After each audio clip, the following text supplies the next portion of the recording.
ఎంత కాదు అనుకున్నా, ఎంత వాళ్ళు అజ్ఞాతవాసంలో ఉన్నారు అనుకున్నా, ఎంత గుట్టుమట్టుగా జీవించాలని వాళ్ళు అనుకుంటున్నారు అనుకున్నా, వాళ్ళు భర్తలు, మహాతేజోమూర్తులు, సుక్షత్రియులు.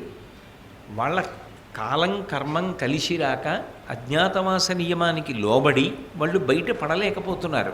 కానీ వాళ్ళ కన్నుల ముందర ఒకమారు కాదు అనేక పర్యాయములు భార్యకి ఇటువంటి అవమానం జరుగుతుంటే చూస్తూ ఊరుకోవడం అంత తేలిక విషయం కాదు.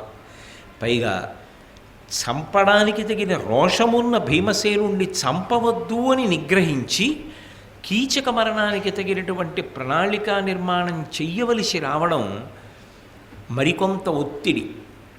దీనికి తోడు ద్రౌపదీదేవి పడుతున్నటువంటి బాధ, అంత గొప్ప రాజసూయం చేసినటువంటి చక్రవర్తి యొక్క భార్య విరాట మహారాజు గారి కొలువులో నిలబడి పరమబలహీనురాలిలా, ఆపన్నురాలిలా, ఆర్తితో న్యాయం చెయ్యమని అడగవలసినంత దుస్థితిని పొందడం ధర్మరాజు గారికి సహజంగా జీర్ణమయ్యే విషయం కాదు. అందుకే ఆయనకి లోపల నుంచి రోషము తన్నుకొస్తోంది.